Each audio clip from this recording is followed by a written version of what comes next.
الحمد للہ وکفیٰ وسلام علی عبادہ الذین اصطفیٰ اما بعد اعوذ باللہ من الشیطان الرجیم بسم اللہ الرحمن الرحیم لقد من اللہ علی المؤمنین اذ بعث فیہم رسولا سبحان ربک رب العزۃ عما یصفون وسلام علی المرسلین والحمد للہ رب العالمین اللہم صلی علی سیدنا محمد وعلی آل سیدنا محمد وبارک وسلم اللہم صلی علی سیدنا محمد وعلی آل سیدنا محمد وبارک وسلم اللہم صلی علی سیدنا محمد وعلی آل سیدنا محمد وبارک وسلم۔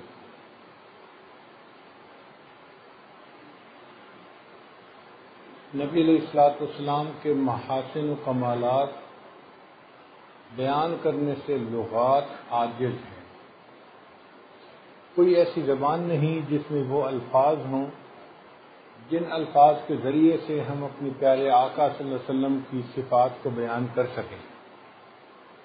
اس لیے کہنے والوں نے کہا یا صاحب الجمال و یا سید البشر من وجهك المنیر لقد نور القمر لا يمكن الثناء كما كان حقه بعد خدا بزرگ توئی قصہ مختصر کہ بس اللہ رب العزت کے بعد آپ ہی کا مقام ہے اے اللہ کے حبیب صلی اللہ علیہ وسلم۔ سیرت کی مثال ایک سمندر کی مانند ہے۔ سمندر کی گہرائیوں کو اور وسعتوں کو الفاظ میں بیان کرنا مشکل ہوتا ہے۔ چنانچہ ایک عرب شاعر تھے، اس نے نبی علیہ الصلوۃ والسلام کی تعریف میں 40,000 اشعار لکھے، اور 40,000 اشعار لکھنے کے بعد جو آخری اشعار لکھے ان کا ترجمہ اردو زبان میں یوں بنتا ہے تھکی ہے فکر رسا اور مدح باقی ہے، قلم ہے آولا پا اور مدح باقی ہے، برق تمام ہوا اور مدح باقی ہے، تمام عمر لکھا اور مدح باقی ہے۔ حضرت مولانا مناظر احسن گیلانی رحمۃ اللہ علیہ نے النبی الخاتم میں 450 عنوانات قائم فرمائے اور فرمایا کہ جو بھی دنیا میں آیا وہ جانے کے لیے آیا، لیکن مکہ میں ایک ایسا آنے والا آیا جو آتا ہی چلا گیا۔ لاکھ ستارے ہر طرف ظلمت شب جہاں جہاں، لاکھ ستارے ہر طرف ظلمت شب جہاں جہاں، ایک طلوع آفتاب دشت و نگر سحر سحر۔ اقبال سہیل نے نبی علیہ الصلوۃ والسلام کی مدحت میں لکھا کتاب فطرت کے سرورق پر جو نام احمد رقم نہ ہوتا تو نقش ہستی ابھر نہ سکتا، وجود لوح و قلم نہ ہوتا، نہ روئے حق سے نقاب اٹھتا، نہ ظلمتوں سے حجاب اٹھتا، فروغ بخشے نگاہ عرفاں اگر چراغ حرم نہ ہوتا۔ حضرت مولانا قاسم نانوتوی رحمۃ اللہ علیہ نے نبی علیہ الصلوۃ والسلام کی شان میں بہت عجیب اشعار لکھے۔ فرماتے ہیں سب سے پہلے مشیت کے انوار سے نقش روئے محمد بنایا گیا، پھر اسی نقش سے مانگ کر روشنی بزم کون و مکان کو سجایا گیا۔ وہ محمد بھی احمد بھی محمود بھی، حسن مطلق کا شاہد مشہود بھی، علم و حکمت میں وہ غیر محدود بھی، ظاہراً امیوں میں اٹھایا گیا۔ علامہ اقبال نے نبی علیہ الصلوۃ والسلام کی شان میں بہت خوبصورت اشعار کہے ہیں لوح بھی تو قلم بھی تو تیرا وجود الکتاب، لوح بھی تو قلم بھی تو تیرا وجود الکتاب، گنبد آبگینہ رنگ تیرے محیط میں حباب، تیری نگاہ ناز سے دونوں مراد پا گئے، علم غیاب و جستجو، عشق حضور و اضطراب، شوکت سنجرو سلیم تیرے جلال کی نمود، فقر جنید و بایزید تیرا جمال بے نقاب۔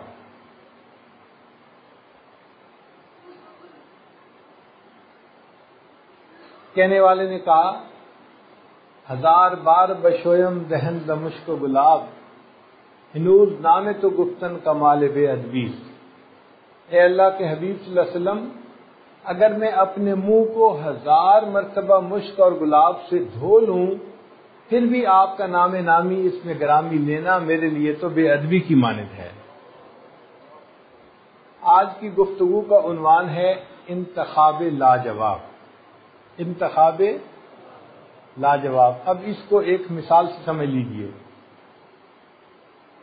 کہ اگر کسی بڑے امیر آدمی نے اپنی بیٹی کی شادی کرنی ہو نا تو اس کی کوشش یہ ہوتی ہے کہ میں بیٹی کے لیے ایسی چیزیں بناؤں جو دوسروں سے انوکھی ہوں، الگ ہوں۔ چنانچہ اس کے لیے جہیز کے کپڑے بھی بہت انوکھے ہوں گے، خوبصورت ہوں گے، فرنیچر بھی بہت خوبصورت ہوگا، جیولری بھی بہت خوبصورت ہوگی، گاڑی بھی خوبصورت ہوگی، جو گھر بنایا جائے گا وہ بھی خوبصورت ہوگا۔ تو اس لڑکی کے جہیز کی چیزوں کو دیکھ کے پتہ چلتا ہے کہ اس کے باپ کو اس سے کتنی محبت تھی، اور چونکہ پیسے کی فراوانی تھی تو باپ چاہتا ہے کہ بس ایسی چیز بناؤں کہ ایسی کسی اور کے پاس نہ ہو۔ اسی طرح ہمارے آقا اور سردار حضرت محمد مصطفیٰ احمد مجتبیٰ صلی اللہ علیہ وسلم اللہ رب العزت کے محبوب، اور اللہ رب العزت تمام کائنات کے مالک اور خالق ہیں، تو اللہ تعالیٰ نے اپنے محبوب کو جو کچھ دیا وہ کائنات میں سب سے زیادہ بہترین چیز عطا فرمائی۔ یہ اللہ کا انتخاب تھا اور اس کو کہتے ہیں انتخاب لاجواب۔ جو چیز بھی تھی وہ بہترین چیز تھی۔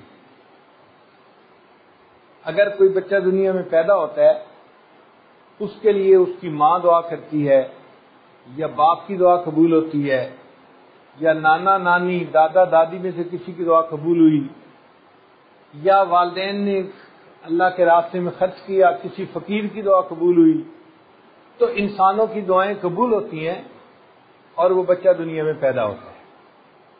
نبی علیہ الصلوۃ والسلام جب دنیا میں تشریف لائے تو آپ کے لیے کس نے دعا کی، ذرا اس بات پہ بھی غور کیجیے۔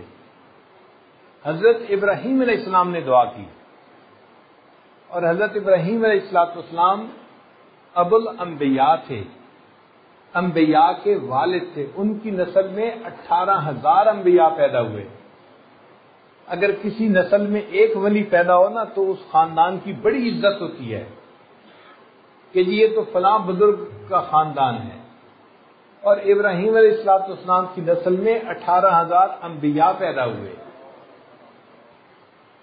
پھر ابراہیم علیہ السلام اللہ کے خلیل، ان کو اللہ نے اپنا خلیل بنا دیا۔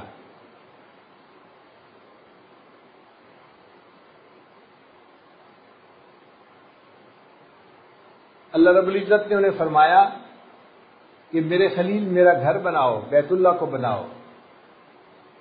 تو حضرت ابراہیم علیہ السلام معمار کعبہ بنے، کعبہ بنانے والے۔ جب انہوں نے کعبہ بنا لیا تو دستور کی بات ہے کہ ہر مزدور کو مزدوری ملتی ہے۔ اللہ رب العزت نے فرمایا میرے ابراہیم خلیل آپ نے بیت اللہ کو بنایا، اب آپ مجھ سے دعا مانگیے، جو مانگیں گے عطا فرمائیں گے، جو مانگیں گے آپ کی دعا کو قبول کر لیا جائے گا۔ تو سیدنا ابراہیم علیہ السلام نے دعا مانگی کہ یا اللہ میں بھی آپ سے وہ نعمت مانگوں گا جو آپ کے خزانے میں بھی ایک ہی ہے۔ اے اللہ میں دنیا کے جواہر اور لال نہیں مانگتا، میں دنیا کا مال و منال نہیں مانگتا، اور میں کوئی فضل و کمال نہیں مانگتا۔ اے اللہ میں صرف آپ سے آمنہ کا لال مانگتا ہوں۔ ربنا وابعث فیہم رسولا، اے اللہ اپنے محبوب صلی اللہ علیہ وسلم کو بھیج دیجئے دنیا میں۔ نبی علیہ السلام نے ارشاد فرمایا میں ابراہیم علیہ السلام کی دعا کی قبولیت بن کے دنیا میں آیا ہوں۔ تو دیکھیں دعا مانگنے والے جو تھے وہ سب سے بہترین۔ ابراہیم علیہ السلام نے 2 دعائیں مانگی تھی۔ ایک دعا مانگی تھی تو اسماعیل علیہ السلام پیدا ہوئے، اور پھر دوسری دعا مانگی تو اللہ کے حبیب صلی اللہ علیہ وسلم دنیا میں تشریف لائے۔ ایک زمزم والا دنیا میں آ گیا اور دوسرے کوثر والا بھی دنیا میں آ گیا۔ ایک اللہ کا محب دنیا میں آ گیا، اور جب دوسری مانگی تو اللہ کا محبوب دنیا میں آ گیا۔ پہلی دعا مانگی تو اللہ نے بیت اللہ کا معمار عطا فرما دیا، اور دوسری دعا مانگی تو اللہ نے بیت اللہ کا کنجی بردار عطا فرما دیا۔ تو ابراہیم علیہ السلام کی دونوں دعائیں قبول ہوئیں۔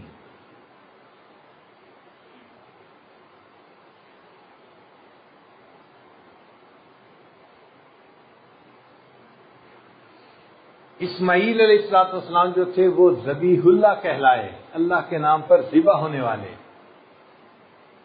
اور نبی علیہ السلام حبیب اللہ کہلائے، اللہ کے محبوب۔ اسماعیل، اسما کا معنی اس زبان میں ہے سن، اور عیل کا معنی اللہ۔